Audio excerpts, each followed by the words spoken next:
باللہ السمیع العلیم من الشیطان الرجیم بسم اللہ الرحمن الرحیم وعباد الرحمن الذین یمشون علی الارض ہونا وَإِذَا خَاطَبَهُمُ الْجَاهِلُونَ قَالُوا سَلَامًا وَالَّذِينَ يَبِيتُونَ لِرَبِّهِمْ سُجَّدًا وَقِيَامًا صدق اللہ العظیم۔ سامعین محترم، تمام قسم کی حمد و ثنا تعریفات اس خالق کائنات کے لیے ہیں جس کے قبضہ قدرت کے اندر میری اور آپ کی جان ہے۔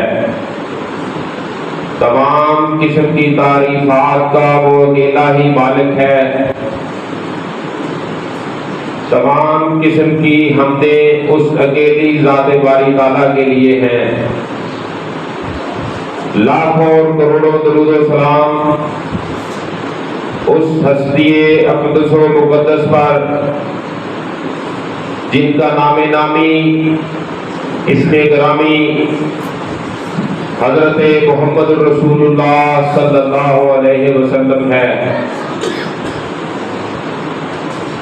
سامعین محترم، آج کے اس خطبہ جمعہ کے مختصر سے وقت میں میں چند گزارشات آپ کے سامنے پیش کرنا چاہتا ہوں۔ یہ رمضان المبارک کے بہت بابرکت لمحے اور بڑی قیمتی گھڑیاں گزر رہی ہیں۔ ہمیں یہ بات بھی دیکھنے کو ملتی ہے کہ شاید پچھلے سال کچھ ہمارے پیارے کچھ لوگ اس رمضان میں موجود تھے جو آج جو چہرے ہمیں نظر نہیں آ رہے۔ زندگی کا وقت بہت قلیل ہے اور یہ خوش قسمت گھڑیاں ہیں اور خوش قسمت لوگوں کو یہ میسر ہیں۔ میں اس مختصر سے وقت میں یہ گزارش کرنا چاہتا ہوں کہ رب کائنات نے جہاں ہم پر ایک بہت بڑا احسان کیا ہے کہ ہمیں انسان بنایا، اشرف المخلوقات بنایا، وہاں ہم پر یہ بھی بہت بڑا احسان ہے کہ ہمیں مسلمان بنایا اور آقا کائنات صلی اللہ علیہ وآلہ وسلم کی امت سے بنایا۔ اب ہمیں دیکھنے کی یہ ضرورت ہے، سمجھنے کی اور غور کرنے کی یہ ضرورت ہے۔ اس بابرکت مہینے میں ہمیں یہ دیکھنے کی ضرورت ہے کہ رب کائنات کے پسندیدہ لوگ کون سے ہیں۔ مسلمان تو ہم ہیں، کلمہ گو تو ہم ہیں، لیکن ہمیں یہ بات دیکھنے اور سمجھنے کی ضرورت ہے کہ اس ذات باری تعالیٰ کے پسندیدہ لوگ کون سے ہیں۔ جہاں قرآن مجید نے بہت سی باتیں، بہت سے اوصاف اچھے اور برے لوگوں کے بیان کیے ہیں، وہاں پر اللہ پاک نے ایک فہرست بیان کی ہے جس میں اللہ نے اپنے پسندیدہ بندے بیان کیے ہیں۔ ہمیں رمضان کے اس بابرکت مہینے میں اپنے گریبان کے اندر جھانکنے کی ضرورت ہے۔ مجھ سمیت تمام مسلمانوں کو، معاشرے کے تمام افراد کو یہ بات دیکھنے کی ضرورت ہے کہ آیا کہ ہم اس پسندیدہ فہرست میں شامل ہیں یا نہیں ہیں۔ اللہ پاک نے پوری ایک ترتیب کے ساتھ سورہ فرقان میں اپنے پسندیدہ بندوں کی خوبیاں بیان کی ہیں۔ اللہ پاک ارشاد فرماتے ہیں وَعِبَادُ الرحمن، رحمان کے بندے کون سے ہیں؟ جو رحمان کی تابعداری کرتے ہیں، معاشرے میں چلتے پھرتے آپ کو یہ سمجھنے میں مشکل ہے، ویسے ہر انسان اللہ کا پیدا کیا ہوا ہے، اور اللہ نے یہ فرشت بیان کر کے ایک آسانی پیدا کی ہے کہ انسان وہ دیکھ سکتا ہے کہ آیا کہ میں بھی اس میں شامل ہوں یا نہیں ہوں، اور کون سے لوگ ہیں جو اس فہرست میں شامل ہیں، اور جو اس فہرست میں شامل ہوں گے، جو یہ ہماری ساری کوشش، ہماری ساری توجہ، یہ دنوں کو رمضان میں بھوکے رہنا، راتوں کو قیام کرنا، دنوں کے اندر قرآن مجید کی تلاوت کرنا، آیا کہ ہم یہ سارا کچھ اس لیے کر رہے ہیں کہ ہمیں اس رب کائنات کی رضا ہماری جو ہے وہ مل جائے، اور قیامت کے دن ہمیں اللہ پاک جنت کا داخلہ نصیب فرما دے۔ تو اس کے لیے اللہ کائنات نے ایک فہرست بیان کر کے ہمارے لیے، مسلمانوں کے لیے، اپنی مخلوق کے لیے آسانی پیدا کر دی ہے کہ ہمیں اپنے آپ کو اس سانچے میں ڈھالنا چاہیے۔ رب کائنات ارشاد فرماتے ہیں وَعِبَادُ الرحمن، رحمان کے بندے وہ ہیں الذین یمشون علی الارض ہونا، کہ جب وہ زمین کے اوپر چلتے ہیں تو بڑی آہستگی کے ساتھ زمین کے اوپر چلتے ہیں، دیواروں کی طرح نہیں چلتے، بڑے پروقار طریقے سے زمین کے اوپر چلتے ہیں، اور زمین کے اوپر اکڑ کر بھی نہیں چلتے۔ آپ یہ سب سے پہلے اللہ نے انسان کی چال کو جو بیان کیا ہے کہ انسان کی چال جو ہے وہ اس کی طبیعت کی عکاسی کرتی ہے۔ انسان کے چلنے سے ہم لوگ اندازہ کرتے ہیں کہ یہ انسان کس طرح کا ہے۔ جیسے روزمرہ میں ہم کہتے ہیں کسی بندے کو دیکھ کر کہ یار اس بندے کی چال میں بڑا غرور ہے، بڑا تکبر ہے، اس کے چلنے کے انداز میں بڑا تکبر ہے، بڑا متکبرانہ انداز سے یہ چلتا ہے۔ اللہ پاک نے دوسری جگہ پھر ارشاد فرمایا ہے سورہ لقمان کے اندر وَلَا تَمْشِ فِي الْأَرْضِ مَرَحًا إِنَّ اللَّهَ يُحِبُّ كُلَّ مُخْتَالٍ فَخُورٍ، کہ زمین کے اوپر اکڑ کر مت چلو۔ یہ حضرت لقمان نے جب اپنے بیٹے کو وصیت فرمائی تو انہوں نے کہا بیٹے زمین کے اوپر اکڑ کر نہیں چلنا، زمین کے اوپر بڑی آہستگی کے ساتھ، بڑے پروقار طریقے کے ساتھ چلنا ہے، تاکہ دیکھنے والا اندازہ کر سکے یہ اللہ کا بندہ ہے، یہ مومن ہے، اور اس کی چال میں نرمی ہے، پروقار طریقے سے چل رہا ہے۔ اللہ نے کہا ہے کہ جو میرے بندے ہیں وَعِبَادُ الرَّحْمَٰنِ الَّذِينَ يَمْشُونَ عَلَى الْأَرْضِ هَوْنًا، جب زمین کے اوپر چلتے ہیں تو بڑی آہستگی کے ساتھ، بڑے پروقار طریقے کے ساتھ چلتے ہیں۔ نبی کائنات صلی اللہ علیہ وسلم کی چلنے کی عادت یہ تھی کہ جب آپ زمین کے اوپر چلتے تھے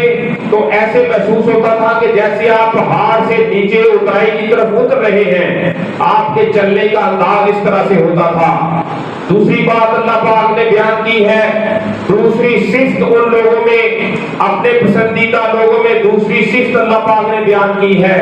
کہ وَإِذَا خَاطَبَهُمُ الْجَاهِلُونَ قَالُوا سَلَامًا، کہ جب وہ کسی جاہل کے ساتھ گفتگو کرتے ہیں تو اس کے ساتھ وہ مغز ماری نہیں کرتے،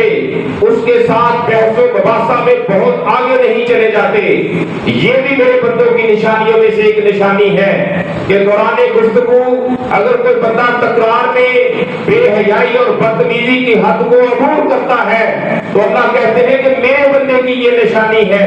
کہ وہ دھیمے لہجے میں آ جاتا ہے، وہ واپس اپنی طرف آہستگی کے ساتھ اپنی گفتگو کو سمیٹتے ہوئے اس کے ساتھ قطع تعلق کر دیتا ہے۔ اور عربوں کے اندر بھی یہ ایک رواج تھا کہ جب وہ کسی کے ساتھ گفتگو کو ختم کرتے تھے تو سلام کہہ کر اس کے ساتھ اس کو گفتگو کو ختم کر دیتے تھے۔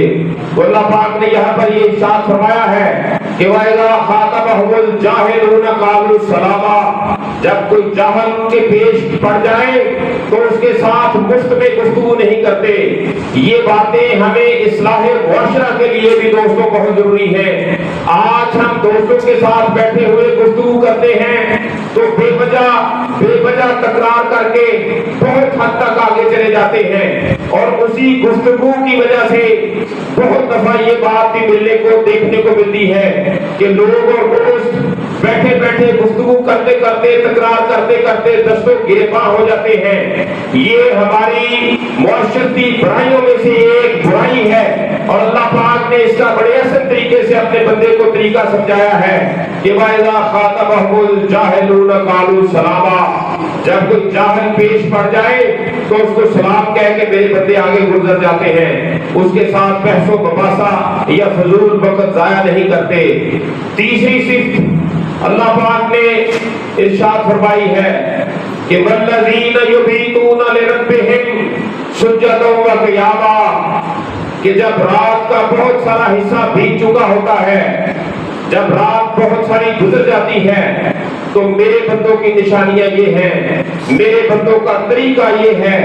کہ وہ اپنے مالک کے آگے کھڑے ہو کر سجدے اور قیام کرتے ہیں، میرے آگے رکوع و سجود کرتے ہیں، سجدے اور قیام کرتے ہیں، اور مجھ سے مانگتے کیا ہے؟ اللہ پاک فرماتے ہیں مجھ سے مانگتے کیا ہے؟ ربنا اصرف عنا،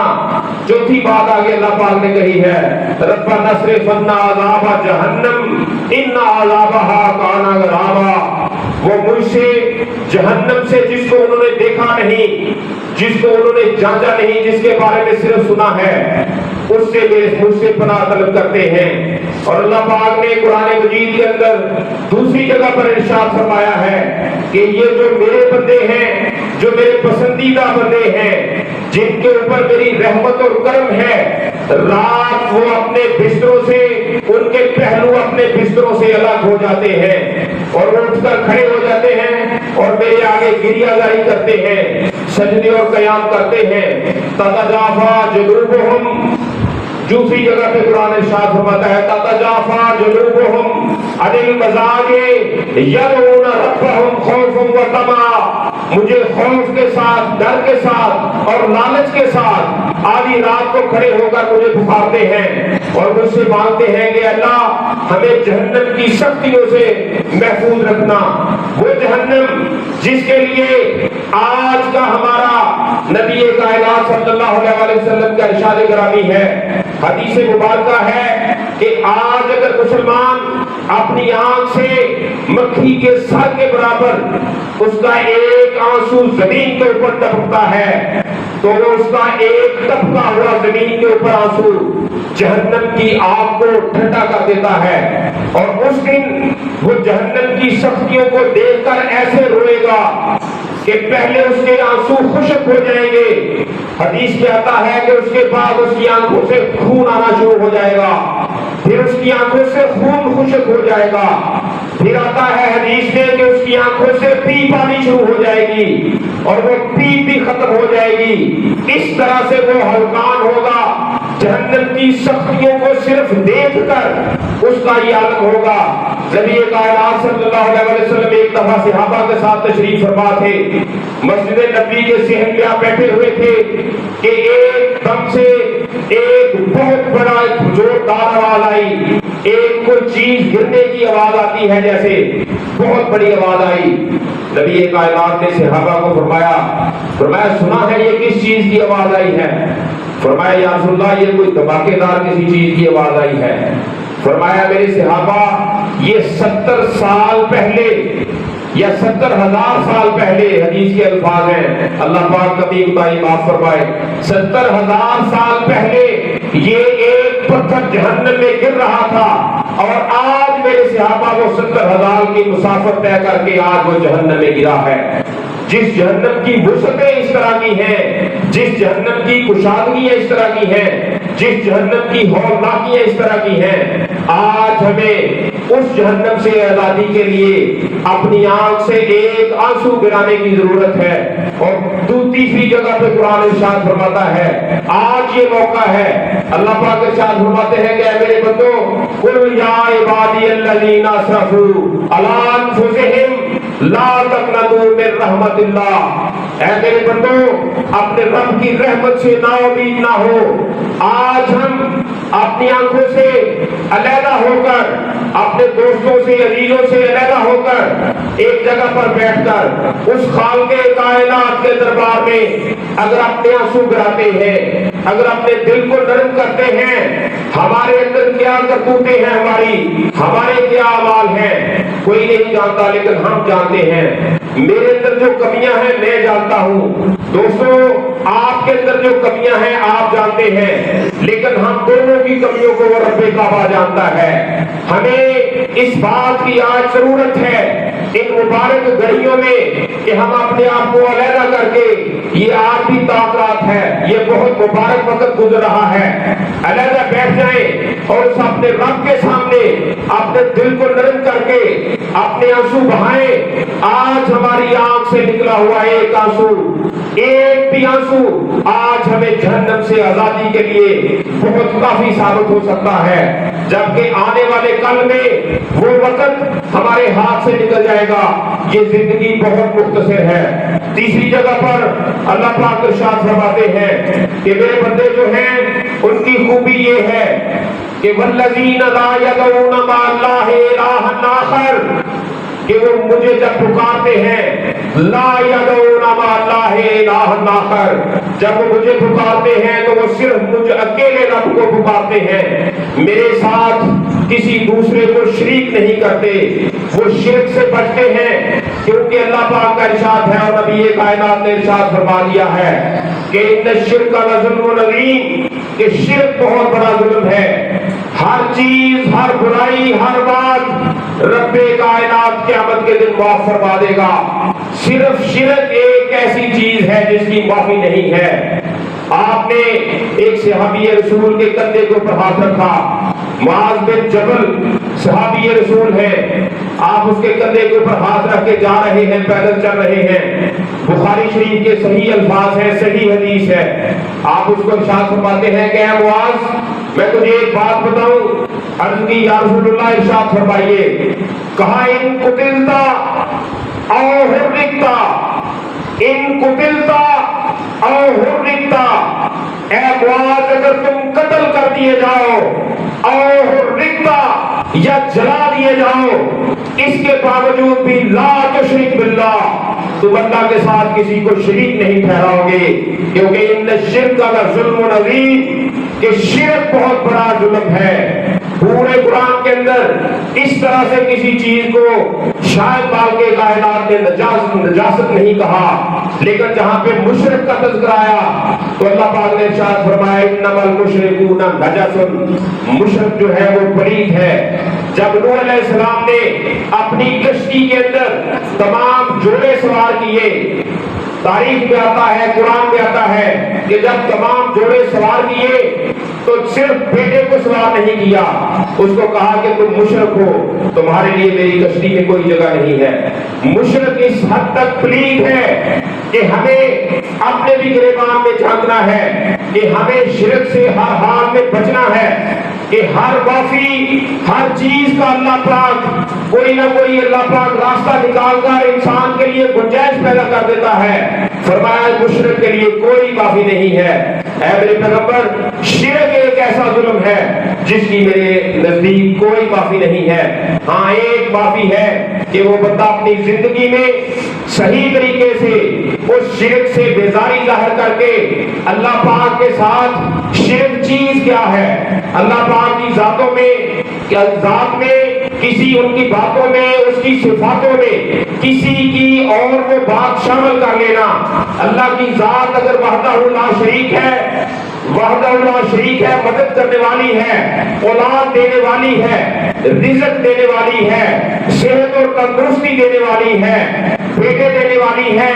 بیٹیاں دینے والی ہے، رزق دینے والی ہے، عزت و ذلت کی مالک ہے، تو انسان یہ سمجھے کہ نہیں وہ فلاں بندہ جو ہے وہ بھی میری مدد کر سکتا ہے، فلاں بندہ جو ہے وہ بھی اولاد نرینہ سے نواز سکتا ہے، فلاں دربار پر جائیں تو وہاں سے بھی بیٹا مل سکتا ہے، فلاں پہ جا کے جھولی بھرے تو وہاں سے بھی اولاد حاصل ہو سکتی ہے،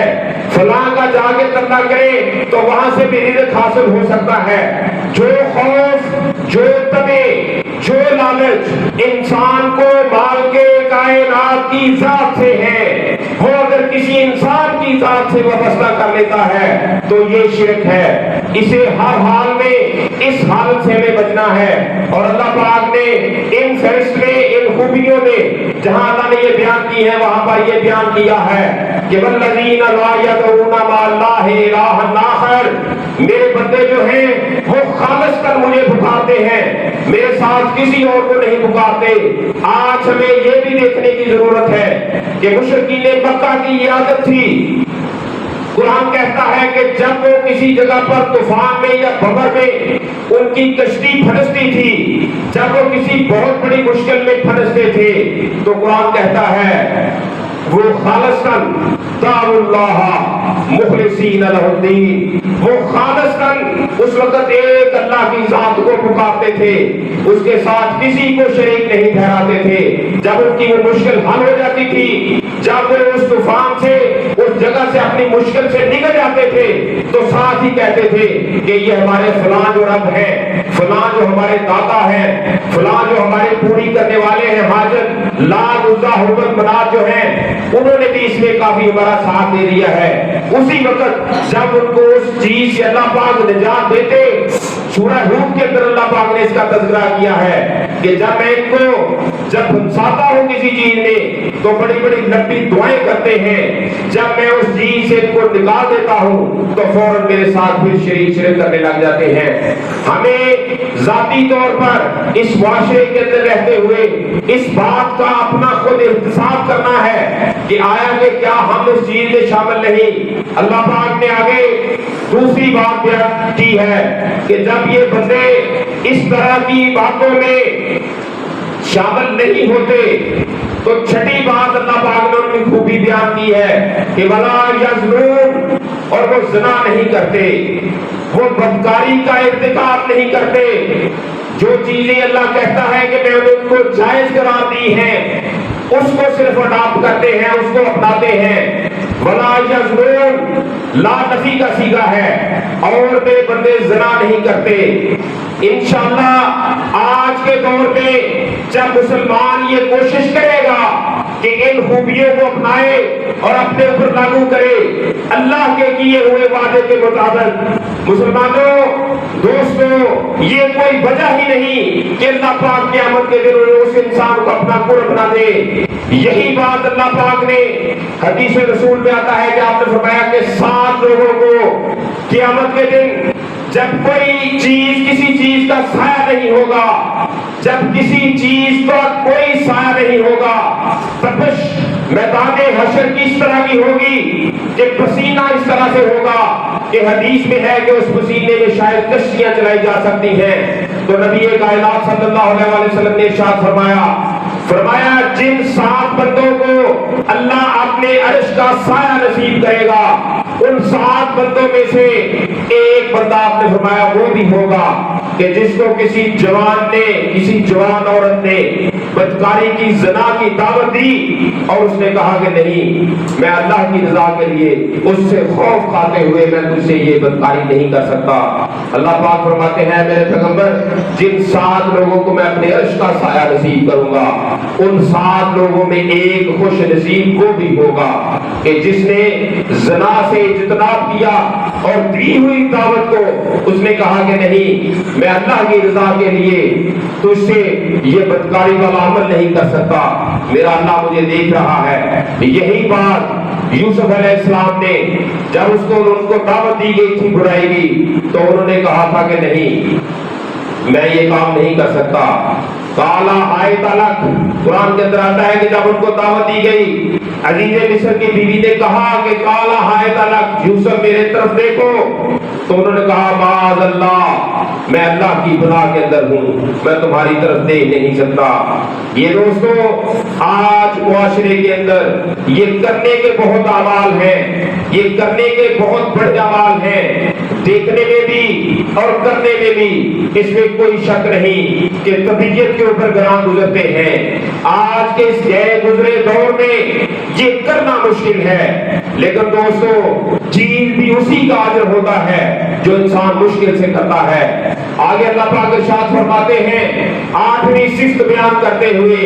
کہ میرے جو پسندیدہ بندے ہیں وہ توبہ کرتے ہیں، وہ مجھ سے توبہ کرتے ہیں کہ جب کوئی گناہ سرزد ہو جاتا ہے تو وہ مجھ سے خالصاً میری رضا کے لیے مجھ سے خوف کھاتے ہوئے وہ توبہ کرتے ہیں۔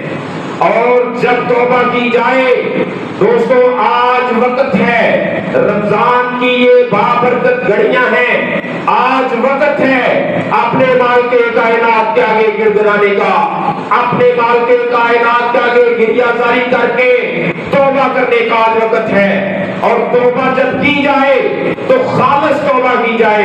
اس کے اندر کوئی کمی نہ ہو۔ جب خالص توبہ اس مالک کی رضا کے لیے کی جائے گی، اپنے آپ کو گناہوں سے بچانے کے لیے کی جائے گی، تو اللہ پاک ارشاد فرماتے ہیں کہ جب اس طرح کی توبہ کی جائے گی تو جتنی برائیاں کی ہوگی پیچھے میں ان کو بھی اعمال صالح بنا دوں گا، جتنی برائیاں کی ہوگی میں ان کو بھی نیکیوں میں تبدیل کر کے اس کے درجات کو بلند کر دوں گا۔ نبی کائنات صلی اللہ علیہ وسلم کے پاس بخاری کی صحیح حدیث ہے، جہانا کبھی دیکھی ایک عورت آئی، اس نے پیش ہو کر کہا کہ اے اللہ کے رسول، مجھ سے برائی ہو گئی ہے، مجھ سے زنا کا ارتکاب ہو گیا ہے، مجھ سے غلطی ہو گئی ہے۔ آپ نے فرمایا کہ اس کو واپس بھیج دو، اس کو واپس بھیج دیا گیا۔ آپ نے صحابہ سے کہا کہ اس کی چھان بین کرو، یہ عورت کوئی مجنون تو نہیں، یہ پاگل تو نہیں، یہ ٹھیک عورت ہے۔ ساری تفتیش کے بعد آپ کو یہ بات پیش کی گئی کہ اللہ کے رسول یہ ٹھیک عورت ہے اور یہ اپنے گناہ کا جو اس نے کیا ہے اس کا یہ اعتراف کرتی ہے، اسی لیے آپ کے پاس حاضر ہوئی ہے۔ وہ دوبارہ نبی کائنات کی خدمت میں حاضر ہوئی، آپ نے اس کے اوپر حد نافذ کر دی، آپ نے اس کو سنسار کرنے کا حکم دے دیا۔ جب اس کو زمین میں زندہ گاڑا گیا تو اس کے اوپر پتھروں کی برسات جب صحابہ نے شروع کی تو سب سے پہلا پتھر نبی کائنات کے بڑے معتبر صحابی، تاریخ اسلام کے بہت بڑے ہیرو، ان کا پتھر سب سے پہلے اس کی پیشانی پہ لگا، جن کا نام حضرت خالد بن ولید رضی اللہ تعالیٰ عنہ تھا۔ جب ان کا پتھر لگا تو اس عورت کی پیشانی سے خون کی ایسا فوارہ چھوٹا کہ خالد بن ولید کے کپڑے جو ہیں وہ خون آلود ہو گئے، ان کے جسم کے اوپر اس کے خون کے قطرے پڑے۔ تو انہوں نے اپنی زبان سے کہا کہ ایسی فحشہ عورت، تیرے خون کے کپڑوں سے، تیرے خون سے میرے کپڑے خون آلود ہو گئے ہیں۔ نبی کائنات صلی اللہ علیہ وسلم کے کان مبارک میں یہ آواز پڑی، فرمایا اے خالد رک جاؤ، مت کہو ایک لفظ اس سے آگے۔ اس عورت نے ایسی خالص توبہ کی ہے اپنے رب کے سامنے کہ اگر اس عورت کی توبہ کو مدینے کے 70 گناہگار لوگوں کے اوپر تقسیم کر دیا جائے تو 70 کی معافی ہو سکتی ہے۔ اس لیے ایسی بات نہ کہو، اس عورت نے ایسی خالص توبہ اپنے رب کے سامنے کی ہے۔ تو قرآن یہ بیان کرتا ہے کہ میرے پسندیدہ لوگ، اللہ کہتا وہ ہے کہ جب وہ توبہ کرتے ہیں تو وہ خالص میری رضا کے لیے توبہ کرتے ہیں اور مجھ سے خوف کھاتے ہوئے توبہ کرتے ہیں۔ اور جب وہ مجھ سے خوف کھاتے ہوئے، قرآن کہتا ہے، توبہ کرتے ہیں تو اللہ کہتے ہیں کہ میں ان کے جو بدعمالیاں ہیں، جو اس وقت کی ہوئی غلطیاں ہیں، وہ میں ان کو بھی نیکیوں میں تبدیل کر دیتا ہوں۔ لیکن بات صرف اور صرف اپنے دل کی اس بوٹی کو خالص کرنے کی اور صاف کرنے کی ہے۔ جب آپ خالص اللہ کی رضا کے لیے اس کے آگے جھک کر توبہ کرتے ہیں تو پھر اللہ پاک، جیسے وہ بندے نے وہ قتل کیے تھے، معروف واقعہ ہے، تو ابھی وہ معافی کی جانب جا رہا تھا تو اللہ پاک نے پہلے ہی اس کے لیے معافی کا بندوبست کر دیا تھا۔ جب وہ فرشتوں نے، حدیث میں آتا ہے، تفسیر ابن کثیر نے لکھا ہے کہ جب وہ جگہ کی پیمائش کی گئی تو جگہ اس کی طرف ابھی کم تھی، لیکن اللہ پاک کے حکم سے اللہ نے زمین کو سکڑ جانے کا حکم دیا اور کہا جو اس کی معافی والے قدم ہیں وہ بڑھا دو اور جو اس کے بھی پیچھے چل کے آنے والے قدم ہیں وہ کم کر دو، میں اس کو جنت دینا چاہتا ہوں۔ اس کی وجہ ہے کہ اللہ دلوں کے راز خوب جانتا ہے۔ ان اللہ علیم بذات الصدور، وہ مالک کی ذات ہے جو ہمارے دلوں کے خیالوں کو بھی جانتی ہے، جو ہمارے آنکھ کے اشاروں کو بھی جانتی ہے، جو ہمارے ذہن میں وسوسے، جو وسواس ابھی آنے ہوتے ہیں ان کو بھی مالک کائنات کی ذات جانتی ہے۔ فرمایا میں جانتا ہوں کہ اس نے خالص توبہ کی طرف قدم بڑھائے ہیں، لہذا میں اس کے لیے معافی کا اعلان کرتا ہوں۔ نویں بات اللہ پاک نے ارشاد فرمائی ہے،